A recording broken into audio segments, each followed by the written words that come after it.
Um, so, by the way, and that's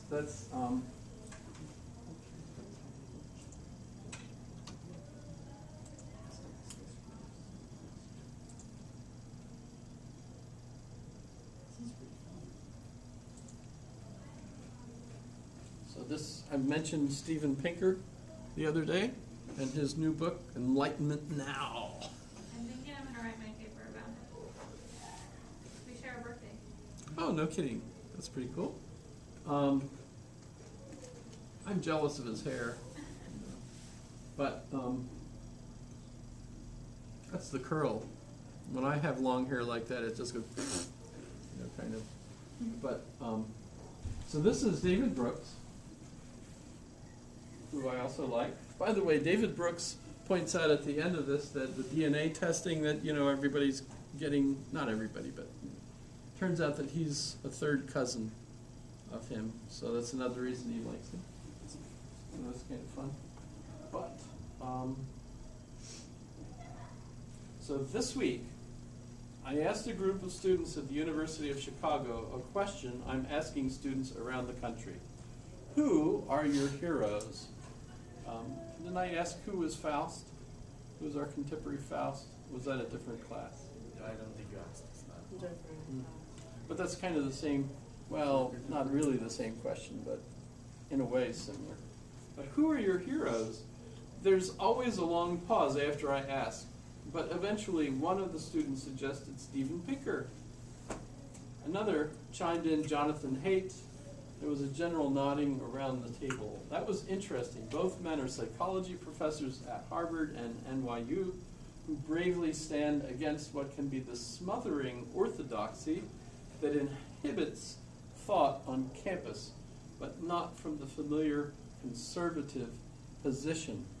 So that's an interesting line, because what does that really mean? I don't know. One way Pinker does it is by refusing to be pessimistic.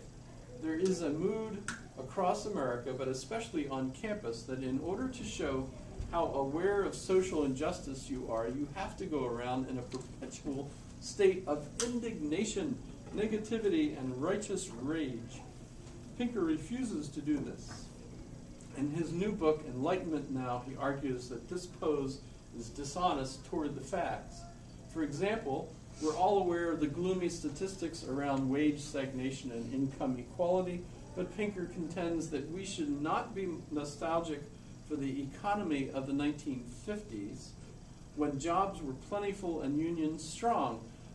A third of American children lived in poverty.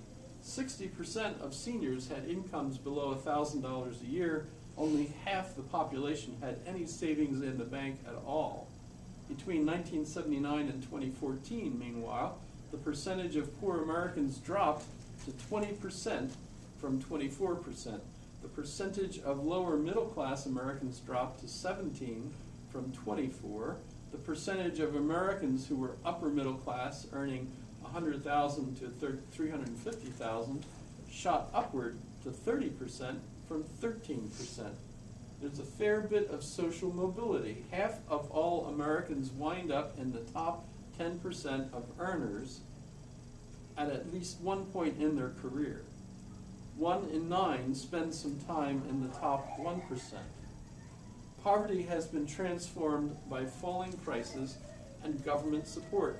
When poverty is defined in terms of what people consume rather than what they earn, we find that the American poverty rate has declined by 90% since 1960, Pinker writes. America has a pretty big safety net.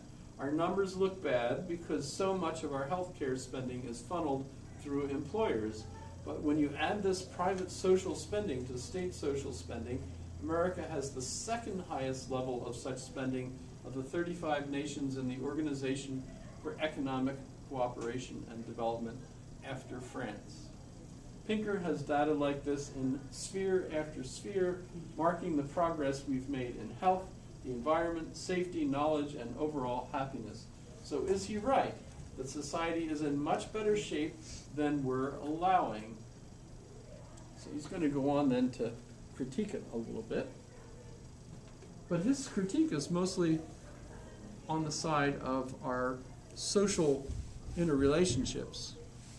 That modern technology, like, the cell phone, I'm sure you've heard this, everybody spends so much time texting one another that we don't spend much time in FaceTime anymore. I notice this even with, my classes, even though, I'm setting this up hopefully so that if people can't make it to class, they don't have to come to class, but still take the class anyway, right?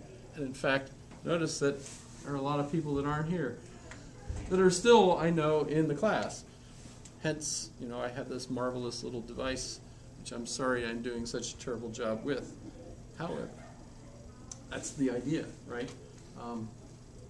So they're taking the class. It's a big difference, though, watching these crappy little videos and responding to the quiz question. You don't get an immediate response when you think of something in class if you're not in class. Yeah, you don't get to interact, obviously, although I could fix that eventually. I could go online and have like a lot of online discussions. Yes. Speaking of like cell phones and stuff changing society, is that one of the test questions? How does modern media change the nature of society? Is that what it's about, social media and whatnot? Is that what the question's asking? Yeah, that. And did I talk about the movie The Circle? I don't believe so. No, haven't talked about. Have you seen the movie The Circle? I've seen the previews. I didn't actually watch it though. No idea what. So it's kind of interesting. Tom Hanks plays like the CEO of like Facebook or something, Google, whatever, some kind of The Circle company. Emma Watson, not Emma Stone. Emma Watson plays employee. But the basic thesis of the plot is that modern media does away with privacy. Everything becomes available to everyone all of the time. Even paddling a kayak out in the middle of the San Francisco Bay at night, which, by the way, would be a really dumb thing to do according to the movie, right? Because you can't see the ships that are going, and they can easily swamp your kayak, right? Sorry if I ruined the movie for you. Oh, Wild Vegas. No. Pardon? Does Emma die? I won't tell you. That just makes you feel like that's a yes. I'm sorry. Are you upset? I have no idea. It's not Hermione. I don't know if I'm upset. Just because Emma dies doesn't mean Hermione dies. No, forget it. Torturing. But so there are good things that result from the media being aware of everything, and there are bad things. For one thing, a lot of people are assholes about it and text nasty things to you while you're doing stuff. A lot of teenagers, kill themselves because of Yes, social yes, media. That's yes. what I thought of when I read the question. I just wanted to make sure that's Yes, right. because like you might be doing something you love, and then some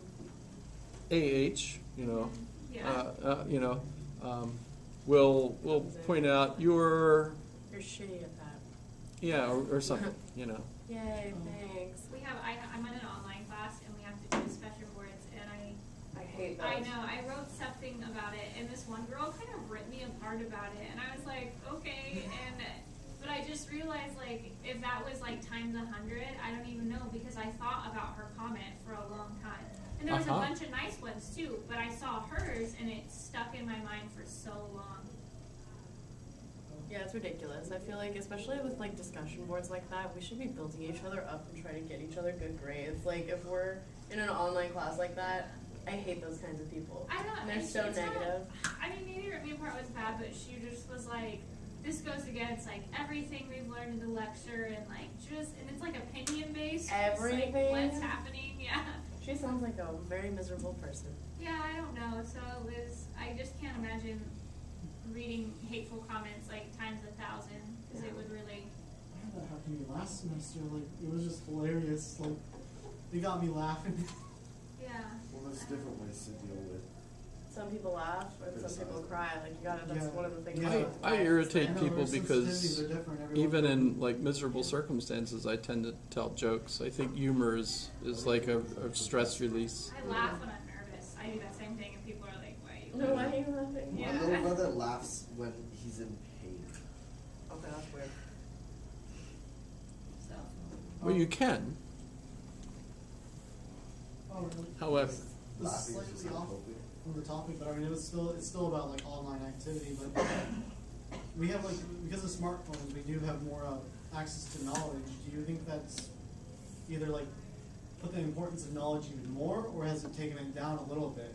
oh, well, that's in the discussion that was on the screen when you came in, probably, between Francis Fukuyama and Charles Murray and Neil Ferguson. At one point, they discuss just this, and the reference has come up lots of times to contrasting novels about dystopias. The one, Brave New World, and the other one, 1984, right? Orwell's 1984. Long ago past, right? The year 1984. But the one, 1984, is a dystopia because the government doesn't let anyone know anything. It just obfuscates everything with misinformation constantly. Doublethink, it's called. And so no one really knows what's going on, right? That's one dystopia, right? Which, by the way, we might argue is somewhat similar to what's going on right now, too, because of the idea of fake news. How do you know what news you could trust is like real Everyone factual? was thinking that before Trump Right. said that. A lot of people, like I've been hearing, Oh, yeah. I heard a lot of people just say, "Don't trust the news. The news is just lying." Yes, yeah.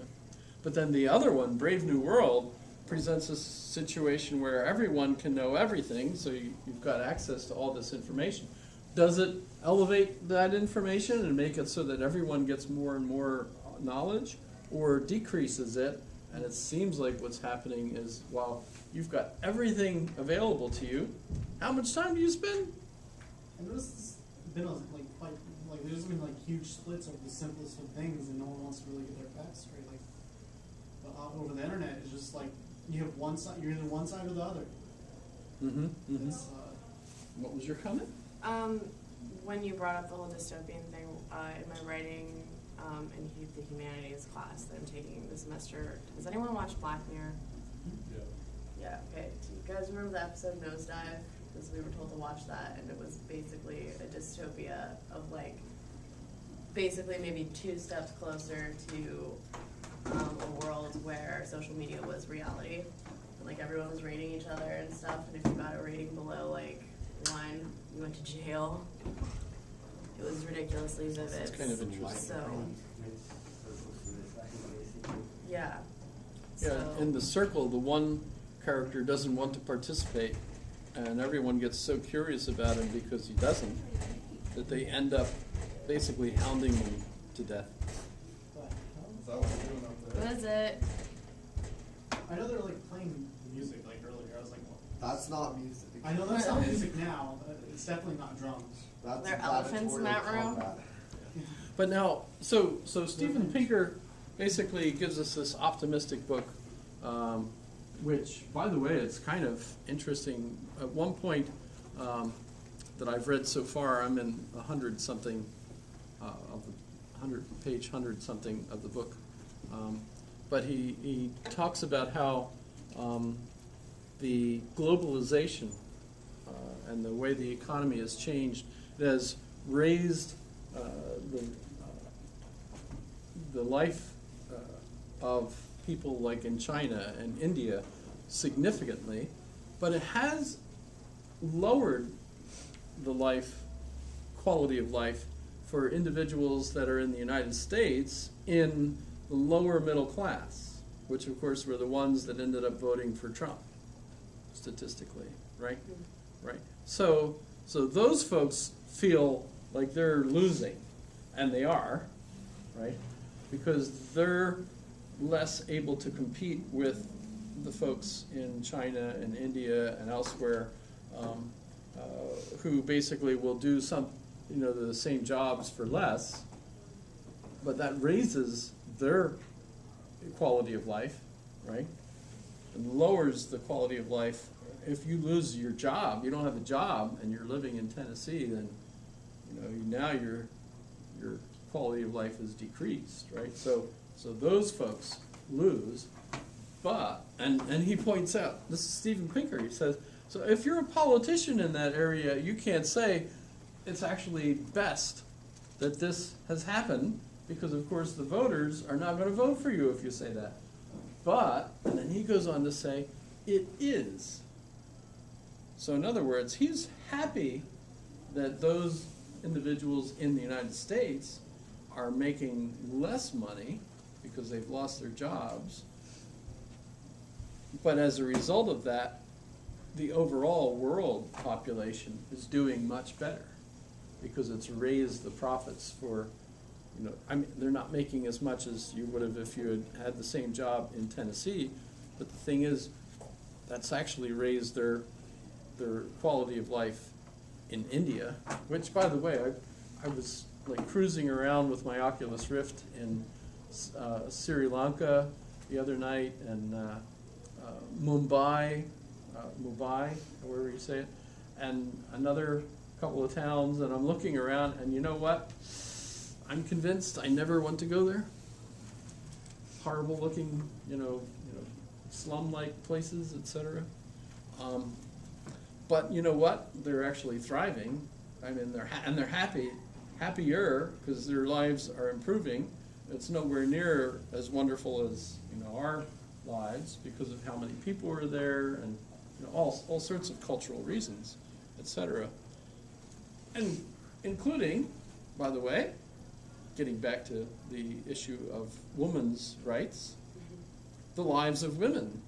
You look at a lot of those places, and the lives of women are nowhere near as free and wonderful. No complaints. The wonderful lives that women have in our country. Is that no complaints? That's okay. We have it better than most. Yeah. You all agree? Class is over. No, I'm just.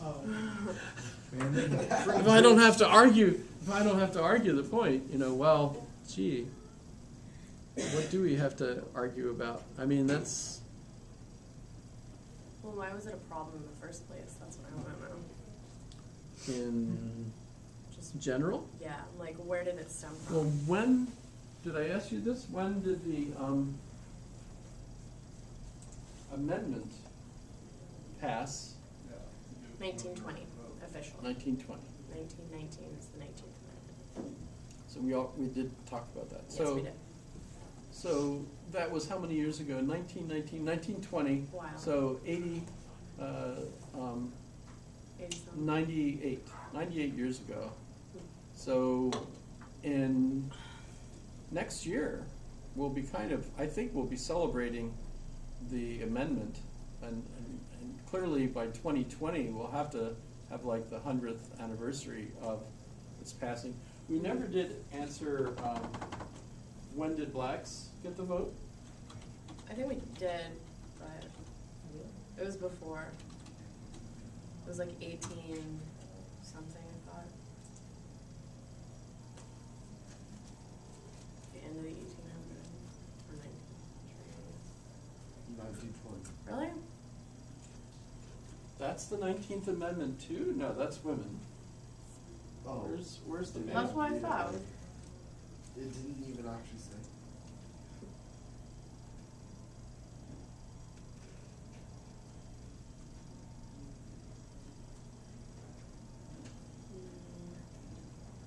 I was just looking for the answer. 15th Amendment? So 1870. Sounds about right. That's what I thought. It was the latter half. 1870. That's just males. Full vote or the fraction? Full vote, because the fraction vote was like back like early 1800s. And it wasn't a vote, it was representation, so Yeah, like, they you know didn't how actually people get to voted. vote. Yeah. You get X amount of representation based on your population in a state or whatever. That was just the total population for representation, giving the South more power. So, but not actually giving them the You weren't technically the representation considered even a even person. involved them because it was or a just the population. slave owners who were able to go and be representatives. If you didn't own property. So, well, I suppose part of the thinking was that women were not rational. Of course not. In fact, that's what Mary Wollstonecraft is arguing about, Yeah.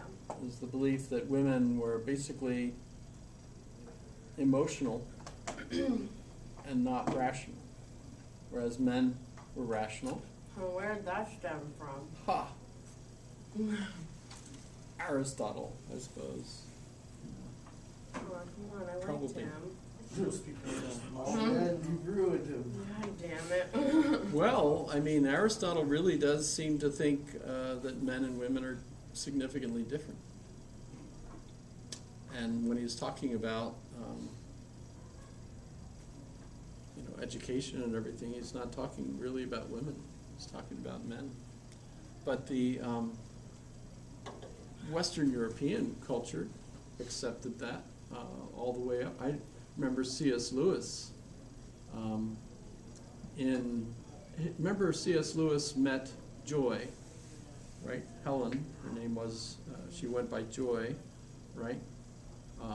And she came to England, she was a fan, she visited him, she came back to visit again, ended up staying at his house for Christmas with her sons.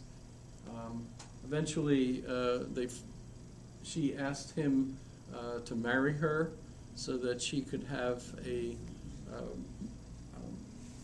citizenship, so that she could live in England instead of going back, because she was divorced and didn't want her son to end up her sons to be with her father because he was an alcoholic.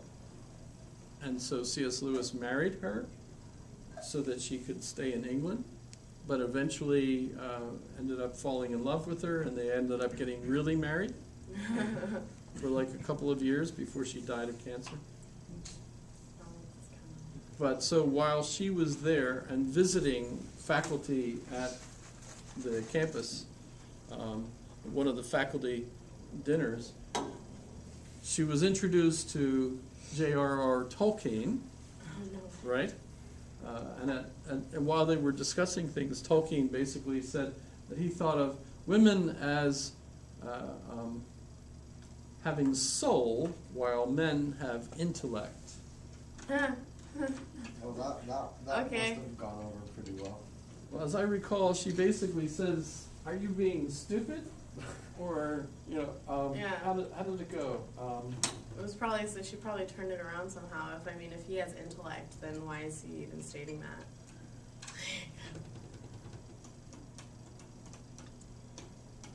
Oh shoot, what's the name of the movie? Anybody remember the name of the movie? What movie? C.S. Lewis. Shadowland.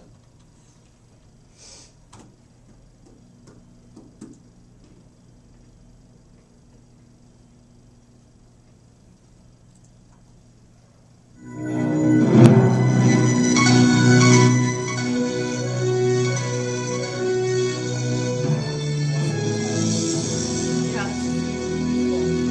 No big deal. Just be here for it's fine.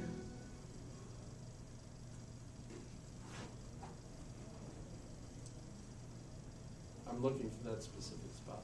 No worries, we'll find it.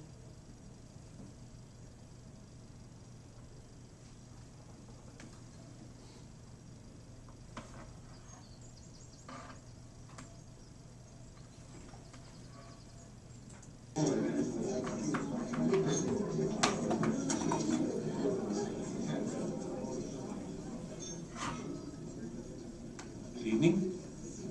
So that's C.S. Lewis. Anthony Hopkins is C.S. Lewis. I'm the college president. And that's Joy.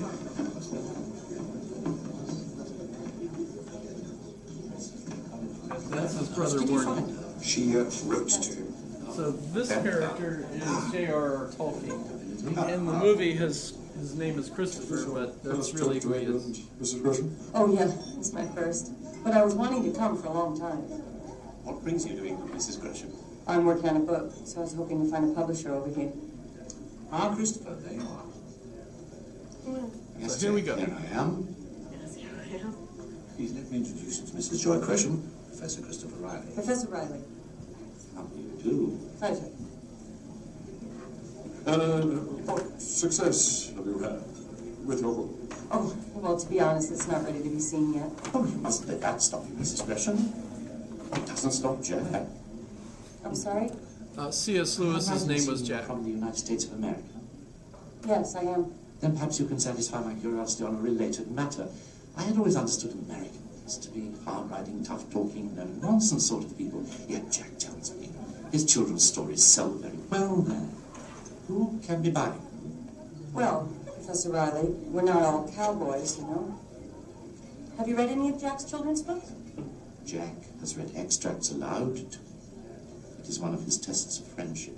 Well, I think they're rather magical. Congratulations, Jack. You seem to have found a soulmate. I thought you believed you didn't have souls, Christopher. Well, yes. Now, I regard the soul as an essentially feminine accessory. Anima, quite different from animus, the male variant. This is how I explain the otherwise puzzling difference between the sexes. Where men have intellect, women have soul. As you say, Professor Riley, I'm from the United States, and different cultures have different modes of discourse. I need a little guidance here. Are you trying to be offensive or just merely stupid? Let me introduce you to some friends of mine.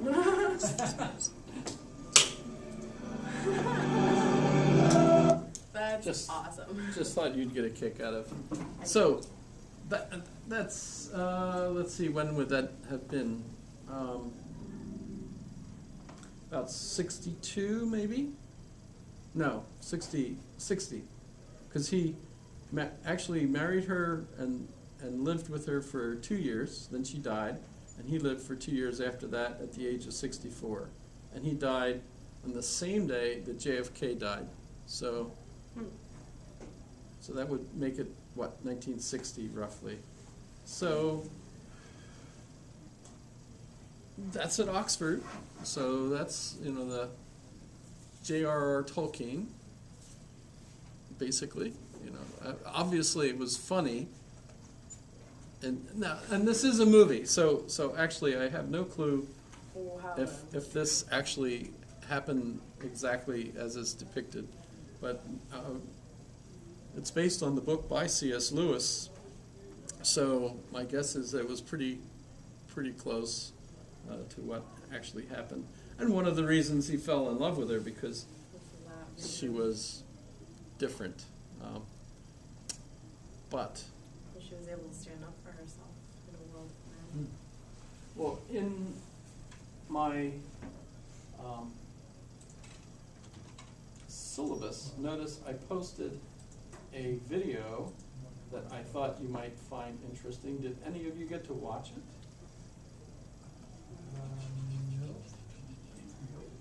Over here, and I can't see any lady in the middle of the black sleeve. Please. So The black sleeve. this is Intelligence Squared debate in Britain, and this panel all talking about what's next for feminism, right? And one of the individuals in this group is relatively different than all the others. If you watched it, this woman here is quite different. She's the author of a book called The Ant and the Peacock. The Ant and the Peacock. The significance for her, the reason for the metaphor, the allegory, is ants. Typically, of course, a whole colony of ants, right? And only one individual in that colony, the queen, has progeny, right? Did I say that right? That's a hard word to say. Progeny? Progeny? I feel like it's more like progeny. Progeny? Yeah, I think it's progeny. Whatever. But, little Just ants. adding an Little ants. Little future picnic ruiners. The Yeah. ants. So the question is, well, all these other worker ants are basically sacrificing their lives for the continuation of the colony, not their own genetic characteristics, right? So if you think of, well, maybe not.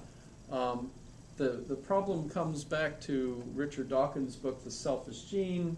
If we look at why genes themselves continue on, and do what they do, we like to think, well, the genes that we have in each of our cells are there for us. And the answer, of course, is no, they're there for themselves. And in fact, interesting studies about what about all of the characteristics in those genes, right, that aren't part of what actually become us. They're like freeloaders that just get passed on and on, replicating, and so on. Lots and lots of the DNA molecules are not going to actually produce one of us. They're reproducing themselves. So if you think in terms of, well, they're being, the main reason that they're doing what they do is to pass on their own genetic material to multiple copies, right? So in a sense, they're selfish because they're doing what they do for their own, reproduction, right? Well, if you think in terms of the ants, here's these ants that are literally not being selfish. They're sacrificing themselves for the greater good. So how do you explain that, right? And the peacock, the problem with the peacock, of course, is the male has this incredibly tail, right? Incredibly. Just like that. How do you like that? Exactly like that. Right? You know what they do. They do this to the females, and the females go, "Wow, what a guy!" How they do, right? Same as the young male that has the loud truck. The loud truck goes by and all the women go, "Oh," I would have felt. No. If anything, that pisses us off more than anything. If you're at a stoplight and there's a guy next to you in a giant truck that is jacked up so high you need a step ladder to get into it with a giant exhaust pipe and all these whistles and bells, and he's over there hey, and then at the stoplight, more often than not you're gonna get the bird. If she really wanted to talk to you, she wouldn't have brought you to the club. Yeah. What kind of bird do you get? A chicken? Yeah. No. Or a peacock? A peacock, yeah. No, so the odd thing with the peacock is, that this is a total waste of energy. It's not going to help the peacock unless, of course, it attracts more females. But the problem with Darwinian evolution is that means that the women, the hens, the peahens, right, are influencing the evolution of the males, right, which Darwin didn't really accept. Darwin really was under the impression that, it's the survival of the fittest, the most powerful, the most aggressive, most adaptable, was the one that was going to pass on its genes, so that the males that were most dominant in actual fighting and thriving, etc., were going to be the ones that were passing on their genes. But in this particular case, with the peacock, it demonstrates that the hens are influencing the selection and the genes of the males that will be passed on. So that was a radical critique, really, of some aspects of Darwinian evolution.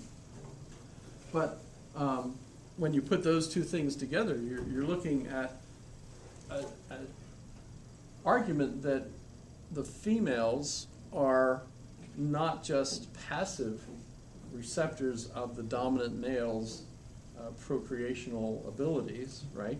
But instead are having an influence on who they attract. So they're actually involved. Duh, right? Doesn't that seem obvious to us today? I don't think we had to go through the historical progress of realizing that the women are involved in selecting which males are the ones that get to procreate. It's pretty obvious. Yes? We made it to humans here, about how confusing it gets with the whole evolution and essential for breeding type commitment issue for passing on genetic seed? Or are we still on the whole, like, oh yeah, it's going to be okay for all these other species to survive, considering that we're kind of destroying it all piecemeal? But Well, we did talk about the decline of males, right? I mentioned that. Remember that book?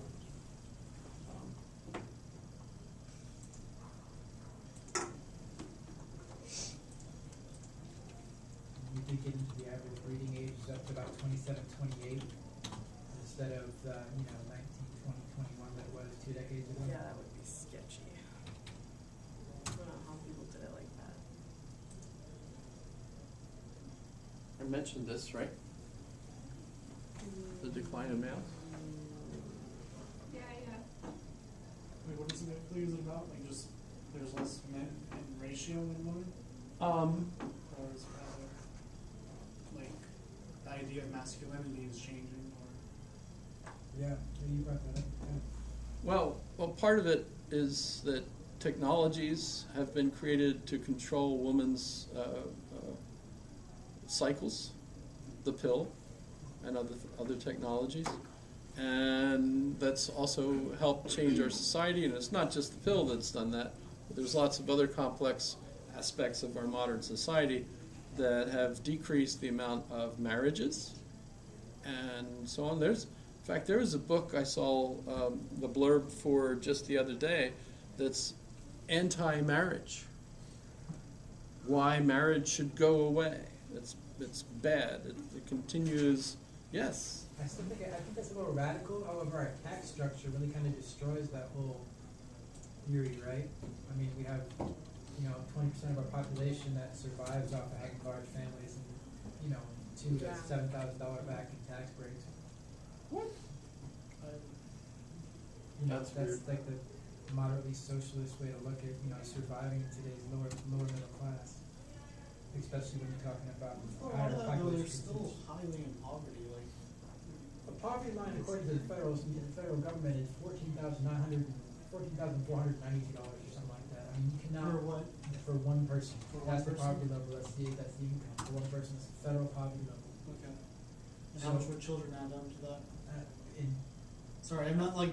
I don't know much either. I'm trying to. Well, I know that I'm a tax break for my parents because I go to college full time and I live at home and I'm independent. So they have like $4,000. Yeah, actually, that's exactly how much my mom was like. We get $4,000 back. Like, yeah, and when you're talking about multi-generational households, which are advantageous to having, even if you have a small family, which are advantageous to having a family and perpetuating changing your stars type mentality, where one generation is enabling the next generation to better themselves, right? So that we don't have this gigantic, space between one income level, one just class. type of lifestyle versus another, right? This book it wasn't anti-marriage, it was against marriage. And basically arguing that,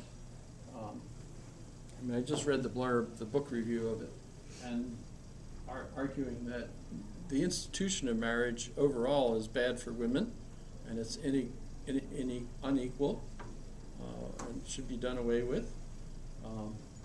And there should be alternate ways of raising children together. I mean, it's not even clear that the author considers having a two-parent family as important for the children. Polyamory it is. So that's kind of. I think it depends on the culture too. I mean, for a while it's been declared that nuclear families is what is kind of thing, but I mean that's beginning to fall apart too. Considering last time I looked it up, it was like 23% of children are raised by a single mother, which is insane. Yeah. Considering that you're literally taking away and ruining the quality of life that child is having. Yeah. And if it's a male child, there's no obvious male role model. They can never pee in a urinal. Yeah, that. Oh, I feel so 'Cause bad that's for your my one first son. concern? Oh my goodness. They I'll can't never ever forget- pee in a urinal. They always gotta go. I'll never forget the first time I introduced my youngest son to peeing in the toilet. I mean, it was just barely tall enough that the poor little thing actually just sat on the cool lip of, the porcelain. And That's I so had raised the uncomfortable. seat. And you know how some nasty seats are? I had just gotten them like that. And he was ready for his first attempt to pee straight without a diaper. And the dang toilet seat fell and slapped him right on the... Oh my god. Yeah, I would. And I laughed. You laughed? Because it was so funny. You're not supposed That to was laugh. awful. You You know, can here laugh he is. later. He just looked up at me and he went, "Oh!" And I couldn't help it. I laughed. That felt so bad. Good. That is I awful know, of I you. know. Oh my gosh. So I don't know how good a role model I was. Well, you tried at least. That's good. You were there. You tried. You gave him some character by laughing at I him. know I shouldn't tell stories like that, but I've also heard that those kinds of stories are one of the things people remember. It is. Cautionary tales. Yeah, be careful. Those dang seats, especially if That's why you get the smoke those lids. wives love putting like those rug-like things on the seats. I don't get what is that for? But when you do that, the dang things will not stay up. Maybe that's why they like them. I don't know. That's gross. Why would you put a carpet on your clothes? I don't get it. You know what I mean? Those. Yeah. Yeah, it's almost like a towel. It's like towel-like material that's like cushy. Or Is that- rug. Well, it feels like a shaggy rug, kind of. Some of them. Why would you put a rug on your toilet seat? I know. I can Does see if it anyone helps know? prevent the sweat, on the tank. No. That's because they were supposed to plumb it with a diverter so that the warm water goes to the tank, not just the cold water. So that's a relatively new invention. Yeah, I mean, that's just basic plumbing. I don't get it. Sorry about that story. I hope it didn't chase off some folks. I thought I was socially awkward.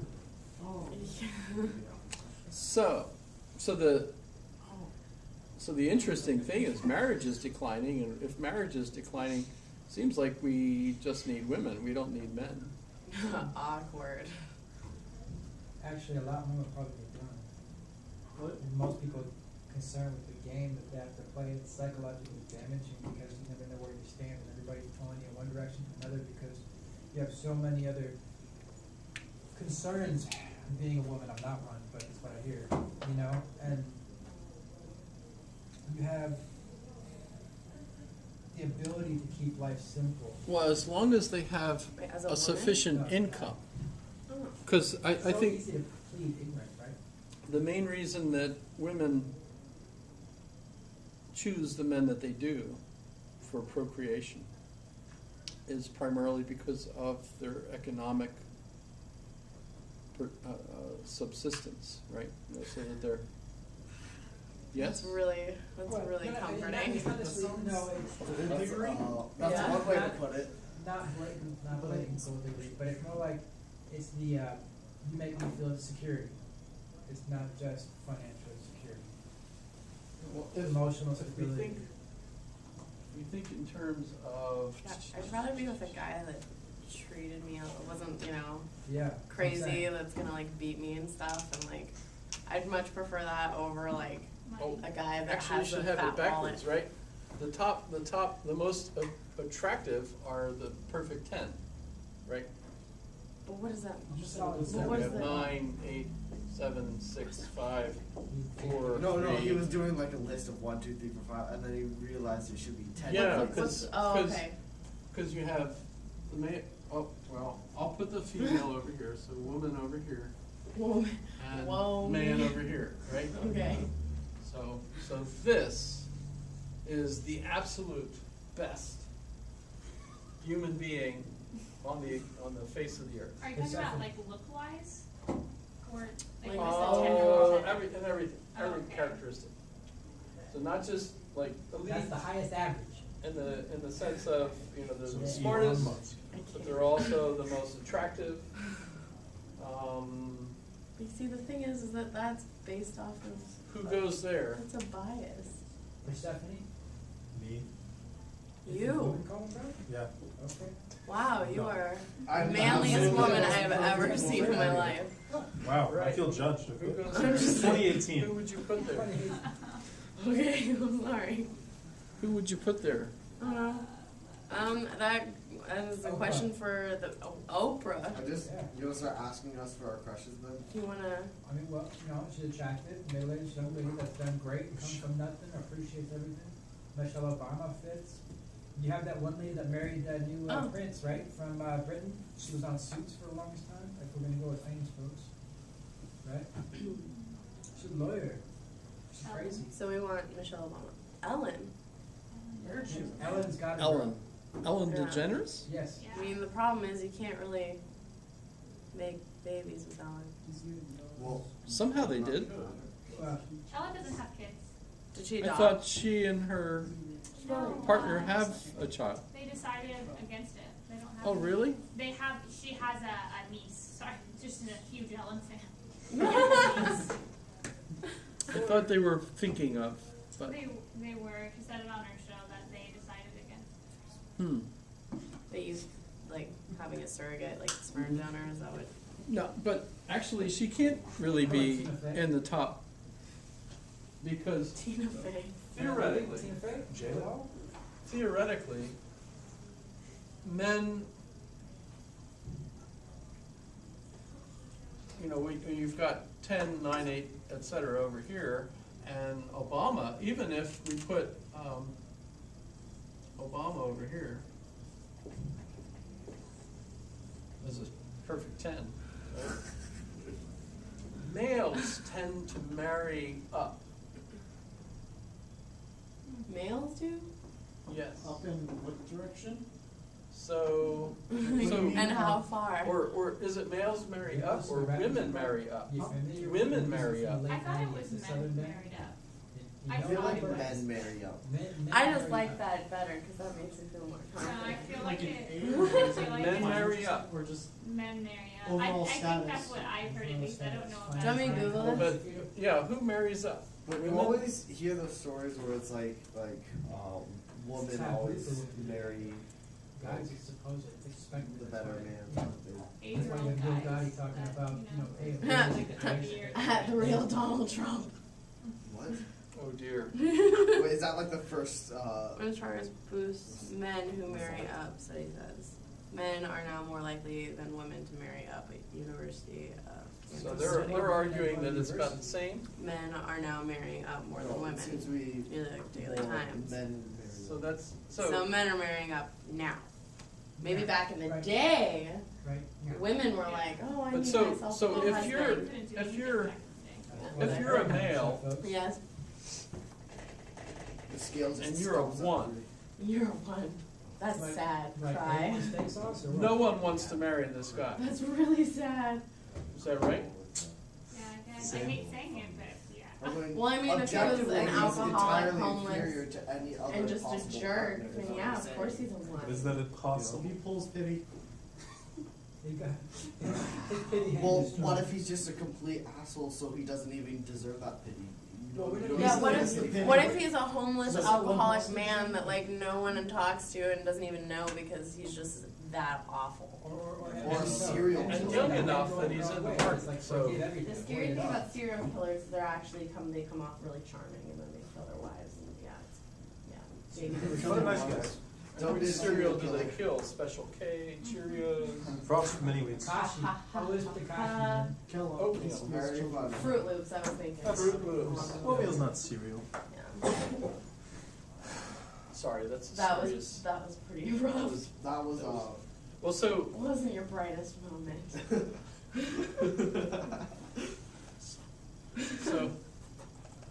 so when we're looking at marriages, it seems to me that Lionel Tiger talks about how the tradition was for men to marry down, so that women marry up. So the trouble is, if you're a woman that you're a perfect 10, rich, beautiful, etc., you have enough money. You don't have to worry about your own, satisfactory living arrangements. You don't have to go and find a man to marry to get any of that. You already have everything you need. That would be incredibly liberating being a woman, especially if you're old enough to remember what that socioeconomic kind of. So they're the kind of people that basically don't have to marry. Like. Yeah. What's her name? Sybil Shepherd? Remember Sybil Shepherd? Remember Sybil? Sybil's awesome. Is she not married? Yeah, So Sybil Shepherd?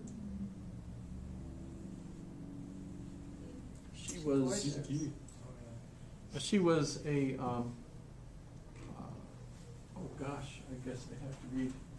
American actress, singer, former model. Shepherd's better known roles included JC in The Last Picture Show, Heartbreak Kid, Taxi Driver, Moonlighting, and her own show. Sybil Sheridan on Sybil, the show, etc. She was on that L Word too? I forgot about that. But so she slept her way to the top, though. In her book, Civil Disobedience. Sounds accurate. What, a book called Civil Disobedience? Yes, which I read. Awesome. I read the weirdest books. Did she say that she slept her way Yes. to the top? Yes. Well, that's awesome. She could have at least kept it a secret Man, or something. guys can't do that. Right, Feels bad. you can't do that now. Like, look at Weinstein and, K-Pax fella. Freaking, Well, Weinstein didn't have the secret, so he just slept with people because he had power. what do you normally promise, It's not like the groupies get backstage passes for nothing, no, like this time there is like She was what? She was married to Bruce Elvis, Willis. sex, Bruce Yeah. Willis, That's how they do Meisner, money together, yeah. Motherhood. She ditched Elvis. Can you believe it? Elvis. She wanted to have sex with Elvis, and Elvis just wanted to do drugs. I would have So ditched she him too. ditched That's him. boring and annoying. Just want to do drugs? Well, What a loser! That's when chemists really got. Remember, that's what killed him, too. Exactly. Wasn't he found on a toilet? Like, I'd ditch him too. Like, he's a loser. I know he's Elvis, but he's that's actually kind still of. alive. I'm kidding. No. Please no. Please stop. No. But so here's Have you ever been to Vegas? an example of a woman who had it all, basically earned it because she used herself to do that. Not just the Russians anymore. But at that point, then she no longer needed any. She didn't need. She used males as stepping stones in her career, but she did not Kinda like she attach is. herself to one because she's a 10, right? So in a sense, That would if the women are up here, they don't need males. They're free of them, and more women are there now. Well, I feel like even if a woman is a 5, she doesn't need a man. I'm a strong, Even a independent five. woman that don't Even a need no five. man. Or anyone. They don't need anybody. They can do what they want. I mean, Working If- inside of like the social contract here, where you supposedly think we're working, not the whole psychological. We don't need somebody else to complete us because we can do this on our own type thing. It's not I not know. like that, but it's like what is considered acceptable and essential for somebody to actually complete the American dream, which would be less so now. Yeah, No. definitely less so now. Oh, yeah. For women, trying to find somebody that needs somebody. Don't let people fool you though, just because we may not think that. There is still large swaths of the populace that everyday struggle is finding somebody who's stable. I remember a presentation by a group of young men in Anchorage who were very concerned that there were no women that they could find that wanted to marry them. I mean, they had jobs, they had income, they were young, they thought of themselves as attractive, and I suppose you'd say certainly they looked fine. But because not attractive, just They're all right. but because of the change in society, women were not interested in becoming wives and having children and raising the God. children at home. More That- women are having That's a good children thing. later in their life. That's slowing down our birth rate. Healthily. Plus, I'm basically putting careers ahead. Mm-hmm. And by the way, if you put the career ahead for long enough so that the career flourishes, going back into a relationship and then having children actually isn't that easy to do, especially if biologically you're past your prime, which You got your mid-40s. is what, 18? What? It's like 18 to 21 or something like Something you are like your that, yeah. best to have children. That sucks. Oh, Darn. I'm done. Males, you're in your 40s or so, but I think if you're like 35, for a woman, you have a better chance of giving birth to a Jones baby too. Because the I later, guess, the you know, later toxins is, people put in their bodies and on their worse face. off I don't the eggs know. are. I've heard that. and the sperm as well. 35 or something. Yeah. I've heard that like as a myth, but I've also heard that like that myth is a myth. So I don't really. I I don't mean, know my mom either. had me at 38 how and I the have not been juxtaposition of- diagnosed with Down You syndrome know, best yet. breed versus. That's a yeah. But, I mean, Like, someone wants to kicks diagnose me in now. at, like, Are you 50 all of qualified? a sudden. Totally. So, Well, I've discovered that the main way to avoid being diagnosed with a mental illness is do not go to a psychiatrist. That's actually Yeah. kind of smart. That's. that is true. And I have not been to one. But I also I've hear never the been tested, doctors like so- diagnose you with a lot of stuff. A lot of psychiatrists, at least 16, have diagnosed Donald Trump, even though they've never actually met him. They've written a book about it. What, how do you say that? Why would they do that? It seems to be embarrassing to their practice. I know, that's What? wrong. You're not supposed to diagnose someone without meeting them. This is true. But quiz if you didn't question? make it so easy, That's, it's all through the lens. Who do you think of as a perfect True. 10? Who do you think is a perfect 10? for who? Either. Doesn't matter. Both, I suppose. Well, obviously, I would Who's a nail perfect 10. Perfect 10? Yeah. Perfect 10. Wow, that's a creative one. You come up with that yourself? Yeah. Tell us how you really feel about yourself. Perfect 10s can do that. They can, exactly. They can. That's one of their. The perfect 10 would do that, so it makes sense. Yeah. Now the thing The is, thing is, for a perfect 10, for me, I don't think If you're- arrogance is attractive. So if that's you're not a automatically perfect like 10, a 4. like I never thought of myself as even, like, I put in your own personal scheme of things, like, you rate yourself too short, etc.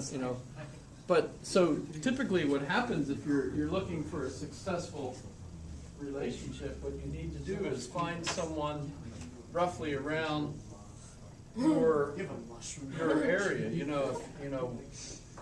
whatever, right? So find someone that you're not a perfect. I mean, when I was in college, it never occurred to me to ask someone to go out on a date who looked, for one thing, taller than me, clearly more upper class than me, et cetera, right? And I tended to ask the people that were like in the friendly groups of people that hung out with. In your leagues. Yeah, and that kind of self-selects, right? How'd you meet your wife? At college. She was the roommate of one of my roommates, and when she started a year after I did. And the first day, before classes started, my roommate said, "Come on, we're all going to go and run for exercise with his girlfriend Audrey." Oh, okay. So we got over there, and it turned out that there were 4 of us and 4 of them. It was like she had schemed with him to arrange for there to be 4. Well, it worked out well, huh? For me, Yeah. it did, actually, because I remember we were like walking, it was getting dark, and I remember pointing to a curb where they were like, the road hadn't been finished. Yeah. And I pointed like this, and she grabbed my hand and said, "Oh, thank you." I was like, whoa. She's one of those. Those are the best. So, That's awesome. Cool. Whoa. so that's how we we met. Went jogging. You wouldn't think, we were into jogging. Oh, that's just because you're in such good shape. You kept on eating like you're eating when you were running in the military, right? Oh, the military, yeah, I was in Yeah. much better shape than the military. We finished We're already. done. Yes. Oh, wow, that was fast. Was this fun? This Yeah, is actually It's really like good. matchmaking day. Found out that I'm a perfect 10. This is the ideal female body right And here. that I am possibly, You may not like it, but this is I what it is. possibly am a Down syndrome child. Hey, you never know until you know. Yeah, it's true. Well, I mean, it's kind of an interesting schema, when you think, in terms of cultural beauty. It's obviously different. Very Males and subjective females. as well. And subjective. It really is. Perfect That's the 10 to thing. you could be like a 5 to me, because it could be more heavily based on certain aspects. Well, That's 8.5 right there. Well, and who do you look to, for guidance? Perfect 5 out of 7. The culture is totally programming us who they think by the odd ways that they select who are the ones that you should be attracted to, and especially with TV and movies. Oh God, yeah. They're constantly, or computer games. I mean, if you're playing a computer game all the time, the women you're supposed to be interested in Are apparently half naked apparently in crazy half body naked, armor. wearing armor that would slice them to shreds if they actually Yeah, tried to run in it. They're running all the time. I wouldn't jump on any of those women because you might get They're stabbed carrying on huge, accident. they're carrying The more huge powerful they get, weapons the less without they any wear. difficulty. Huge weapons. Yeah, she can still be naked, And they're but wearing, she still have like wearing a sword cute or little something. short mini Like, skirts. oh my God, it You know, gets and better, but the clothes get I like smaller. how Japanese anime. You gotta wonder, man. Have a good day. Plus, they're followed around by little creatures that go. what are you exactly quoting? Like You like Skyrim or Final Fantasy or Final Final Fantasy? Fantasy? Oh gosh. Played that one. Oh, I think I know, like a chocobo. Yeah. The It's like an little, ostrich sort of thing. yeah. I've played Then one what was Final Fantasy game Super ever. Mario? She's Con always, or with, like, she's teeth always and, like, just Mario. big sword, and I'm supposed to like in a time with a big old mustache and kind of portly and overalls. Well, all legs, Oh God. cute little mini skirt, Yeah. like you were talking about Mario for No, a yeah, second. but yeah, all legs was like actually. And a cute little mini stomach. skirt. Hey man, I've seen some interesting cosplay for Princess Peach. I'll tell you that much. Oh, I bet. I'm yeah. sure you can turn any innocent cartoon thing into You can the ruin most anything sexualized. Yeah, just ruin any child. People just Disgusting. ruin Yeah, you everything could dress there. up like a Teletubby, but you could literally wear just like, It's a lot of pain. yeah. Yeah. Yep. So we've come a long way since Mary Wollstonecraft's day. It was so funny when I was reading the article and then I went to U.S. History Today and we covered her. Literally this morning, I was like, Everybody, am I in the right Whoa. class? It was really weird. Yeah, and she's like, yeah, you're gonna have to know this next week for exam too. And I'm like, wow, okay, well, it's a good thing I've got it all doubled up in my classes now. Well, we really didn't do much with her. Not really, but I mean, still helpful. Something rather than nothing. See Well, you guys have a next good week. weekend. You too. Oh wait. Quiz question. that was who's a 10, male and female. Who's a Oh. perfect 10? Male, female, or both? What do you mean male, female, or both? Like Tom the gender? Hanks. How What do you Oh, think? you're asking for a specific person. What do you think? Would Tom Hanks Tom be? Hanks? Nah. Yeah.